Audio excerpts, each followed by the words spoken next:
wabarakatuh. Waalaikumsalam warahmatullahi wabarakatuh. Selamat pagi anak-anak ibu semua. Pagi, Bu. Apa kabar hari ini? Alhamdulillah. Baik. Apakah tadi Ananda sudah sarapan? Belum. Kok belum?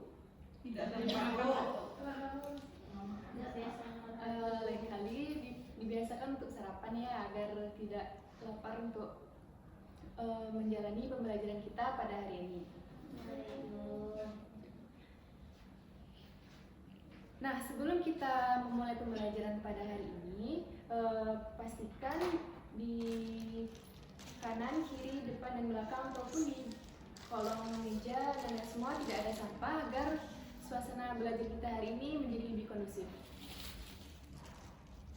Apakah sudah dipastikan? Sebelum memulai pembelajaran pada hari ini, lebih baik kita berdoa terlebih dahulu. Dipersilakan kepada ketua untuk memimpin teman-temannya untuk berdoa. Bersiap. Berdoa mulai.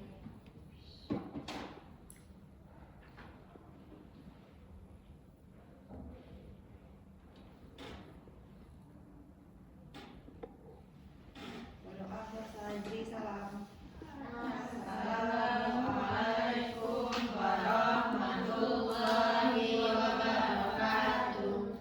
Waalaikumsalam warahmatullahi wabarakatuh. Nah, jadi Ibu akan mengambil absen sambil bermain. Ananda mau atau tidak? Nah, jadi kan minggu depan rencananya Ibu mau pergi tamasya ke Paris. Nah, jadi rencana Ibu akan mengajak Ananda semua untuk pergi jalan-jalan kan. Tapi ada satu syarat, Ananda harus membawa barang apapun yang ingin Ananda bawa.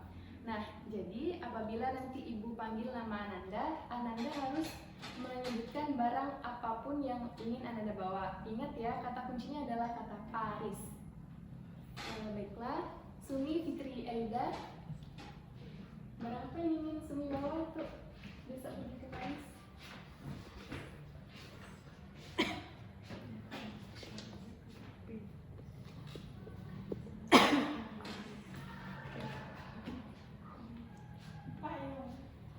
Baiklah, jadi sepertinya Sumi betul kan, jadi Sumi baca. Lalu yang kedua, Sisna Noralia Rahmi.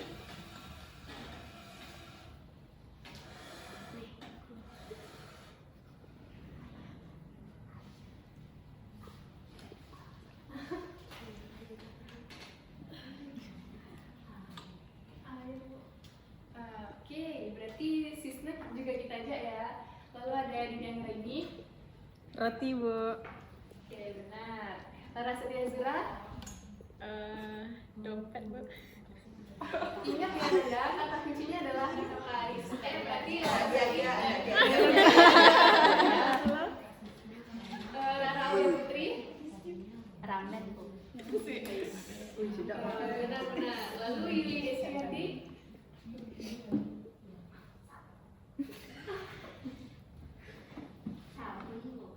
Nah, iya benar. Permata Nilam Sari. Sisir, Bu. Oke, berarti Nilam milih kita aja ya. Lalu ada Reza Humaida Andriani.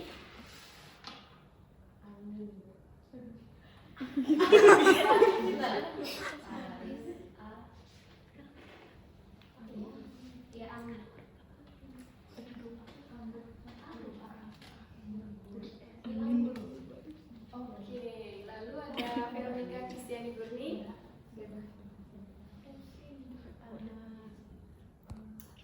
Angklo, Bu.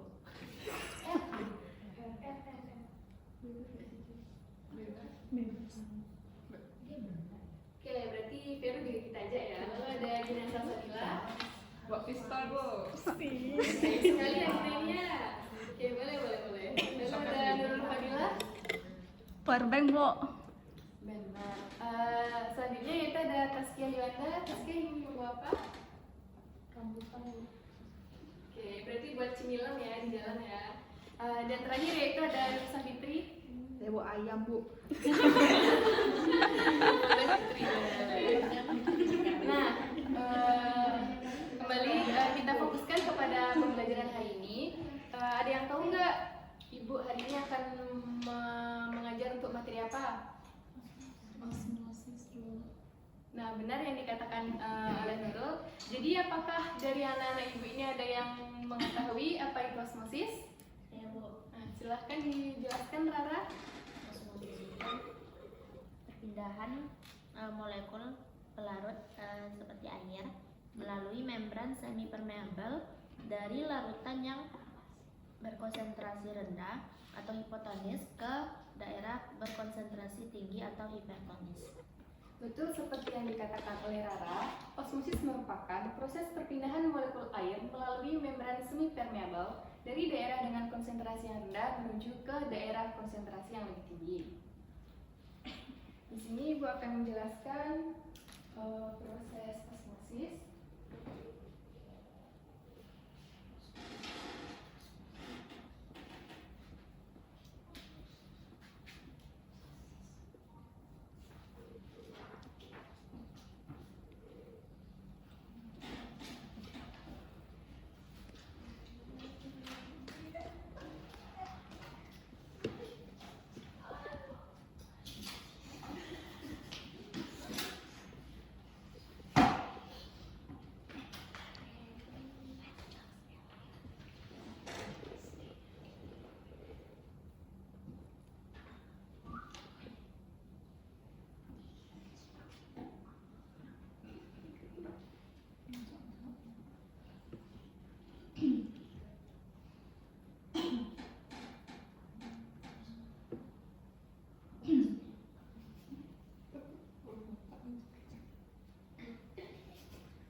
Nah, jadi di sini adalah merupakan membran semi permeabel yang dimana membran ini akan mengakibatkan zat atau molekul yang lebih besar tidak dapat bergerak dengan bebas keluar ataupun masuk dari tabungan ini.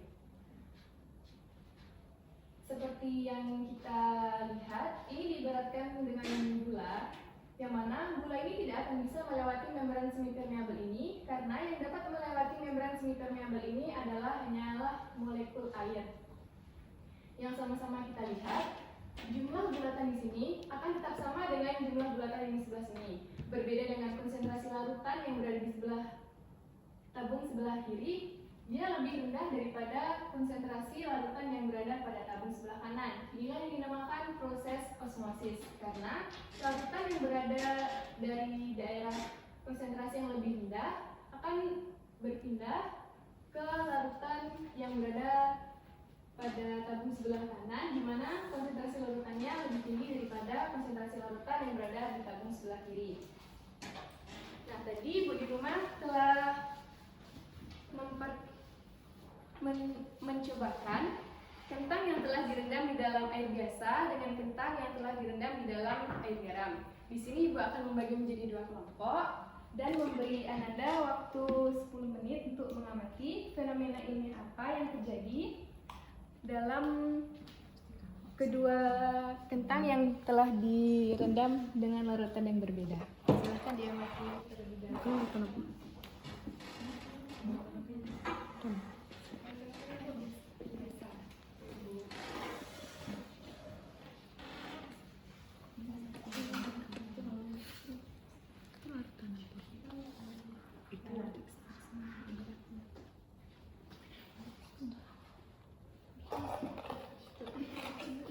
Coba dipegang yang itu beratnya apakah sama kentang yang direndam dalam air garam? Lebih berat yang kentang yang direndam dalam air biasa atau lebih berat dari kentang yang direndam di air garam?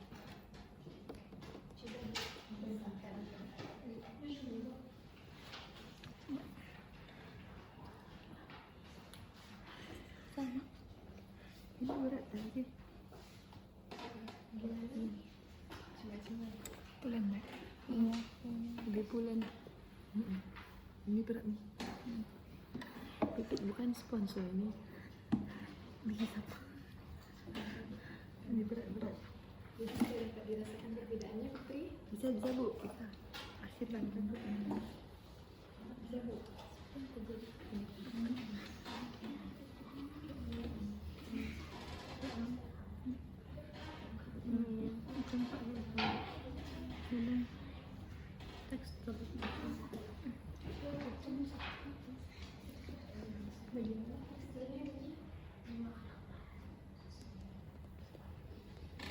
Itu bisa di itu nggak dibengkokkan atau tidak?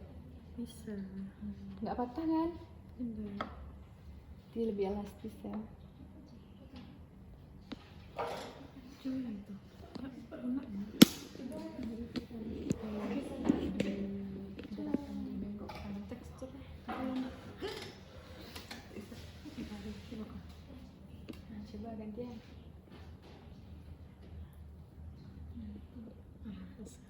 Itu dia yang dipakai.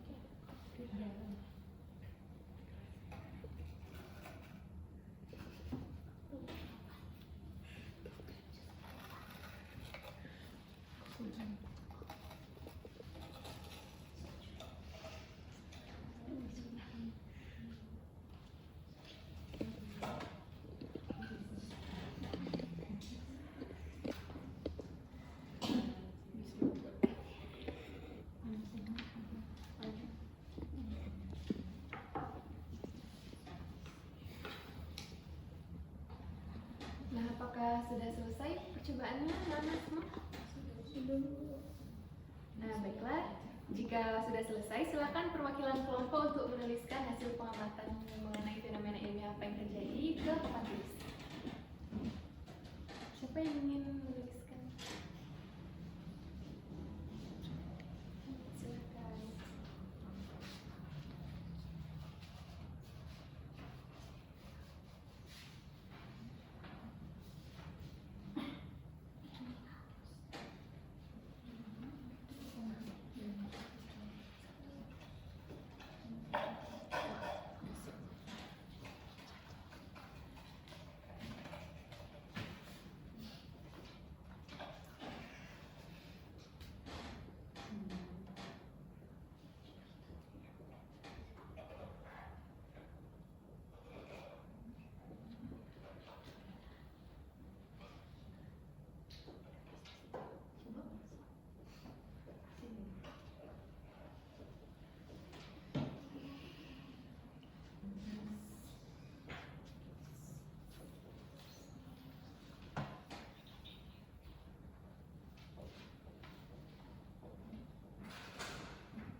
Tadi dari perwakilan kelompok 2 ya, sekarang dari perwakilan kelompok 1 silakan untuk menuliskan pengamatan.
jadi setelah dilakukan pengamatan tadi, dapatkanlah fenomena ilmiah, yaitu yang pertama, mengapa tekstur kentang yang direndam dalam air garam menjadi lebih lunak dan elastis daripada kentang yang direndam pada air biasa. Apakah betul ini dari kelompok 2? Betul. Kelompok ini. Betul Bu. Nah, lalu yang fenomena ilmiah yang kedua yaitu mengapa kentang yang direndamkan dalam air garam lebih ringan daripada kentang yang direndam dalam air biasa. Tadi kan sudah dicobakan oleh kelompok 1 dan kelompok 2 kan. Jadi lebih berat yang bagian mana? Minyak biasa. Jadi di sini Ibu ingin minta tolong kepada sekretaris untuk menuliskan tabel mendatang.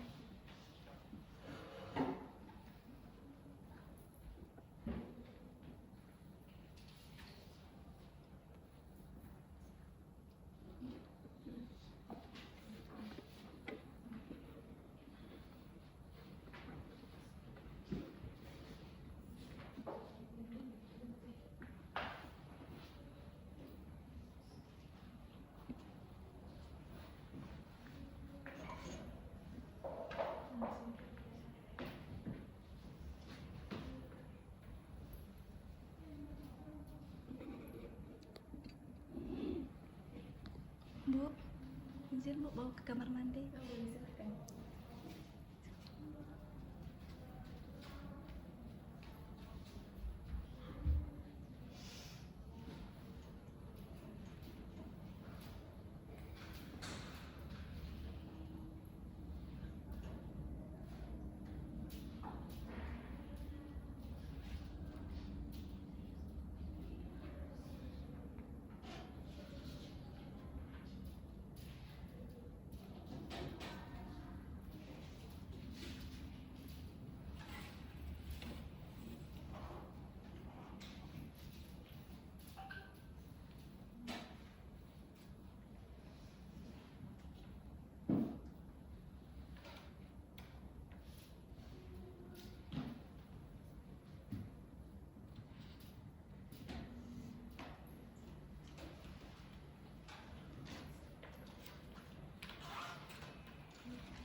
Nah, dari tabel yang telah dibuat oleh sekretaris, Ibu meminta kepada perwakilan kelompok 1 dengan kelompok 2 untuk menuliskan hasil dari pengamatan yang telah dilakukan tadi. Kepada perwakilan kelompok 1 dan kelompok 2 dipersilakan.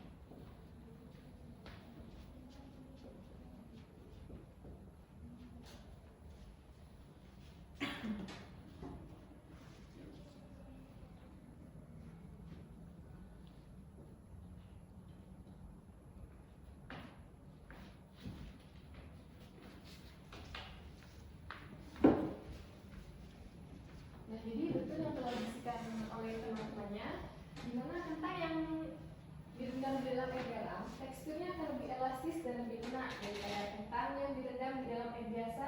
Itu akan punya tekstur yang lebih kaku dan lebih keras. Sedangkan kentang yang direndam dalam air garam itu akan lebih ringan daripada kentang yang direndam di dalam air biasa. Jadi Bu di sini akan menjawab dan juga menjelaskan bagaimana fenomena ilmiah tadi bisa terjadi. Di mana fenomena ilmiah yang pertama yaitu mengapa tekstur kentang yang direndam dalam air garam menjadi lebih lunak dan elastis daripada kentang yang direndam pada air biasa. Nah, hal ini dapat terjadi karena adanya proses osmosis, di mana dalam larutan air garam tersebut konsentrasi zat terlarutnya lebih tinggi dibandingkan konsentrasi yang berada di dalam sel kentang. Hal ini menyebabkan terjadinya hipertonik. Akibatnya, air yang berada di dalam sel-sel kentang tersebut akan bergerak keluar menuju air garam untuk mencapai keseimbangan konsentrasi. Proses inilah yang dikenal dengan proses plasmolisis, yang menyebabkan sel-sel kentang mengerut dan kehilangan turgor sehingga teksturnya menjadi lebih lunak dan lebih elastis. Lalu ada fenomena ilmiah yang kedua, yaitu mengapa kentang yang direndam dalam air garam lebih ringan daripada kentang yang direndam di dalam air biasa. Hal ini sama juga disebabkan oleh proses osmosis, yang dimana ketika kentang dimasukkan ke dalam larutan garam yang hipertonik, air di dalam sel kentang akan bergerak keluar menuju larutan garam yang memiliki konsentrasi zat terlarut lebih tinggi. Proses ini akan mengakibatkan sel kentang kehilangan air sehingga beratnya akan berkurang akibat plasmolisis. Nah, dari percobaan yang telah kita lakukan tadi, kita juga dapat menentukan mana larutan yang hipotonik dan mana juga larutan yang hipertonik. Larutan hipotonik dalam percobaan yang telah kita lakukan tadi yaitu adalah air biasa, karena air biasa memiliki konsentrasi zat terlarut yang lebih rendah dibandingkan dengan sel kentang. Hal ini terjadi ketika kentang direndam dalam air biasa, maka air akan masuk ke dalam sel kentang dan menyebabkan sel membengkak dan beratnya meningkat atau turgid. Sedangkan larutan hipertonik dalam percobaan ini dapat kita lihat pada air garam, karena air garam memiliki konsentrasi zat terlarut yang lebih tinggi daripada air biasa. Hal ini terjadi karena kentang direndam dalam larutan garam, air dari dalam sel kentang akan bergerak keluar menuju larutan garam yang akan mengakibatkan penurunan berat dan tekstur kentang menjadi lebih lunak. Mungkin itu saja pembelajaran yang dapat kita laksanakan pada hari ini. Ibu akan meminta salah satu dari Ananda untuk menyebutkan kesimpulan. Ada yang bisa? Saya, Bu. Oke, dipersilakan kepada Dunia Greni. Baiklah, kesimpulan pada materi hari ini yaitu osmosis adalah perpindahan molekul pelarut, biasanya air, melalui membran semipermeabel dari larutan yang berkonsentrasi rendah atau hipotonis ke larutan yang berkonsentrasi tinggi atau hipertonis. Nah, proses ini terjadi tanpa menggunakan energi aktif sehingga disebut sebagai gerakan pasif. Terus beberapa faktor utama yang mempengaruhi proses osmosis ini yaitu ukuran molekul yang meresap, keterlarutan lipid, luas permukaan membran, dan ketebalan membran beserta suhu. Sekian kesimpulan. Oke, kita beri aplaus untuk diri yang telah memberikan kesimpulan. Mungkin sekian yang Ibu dapat sampaikan. Jangan lupa membuat resume dan tugas yang telah Ibu kirimkan ke grup WhatsApp ya. Nanti ketua tolong kumpulkan ke meja Ibu. Sekian Ibu ucapkan. Assalamualaikum warahmatullahi wabarakatuh. Waalaikumsalam warahmatullahi wabarakatuh.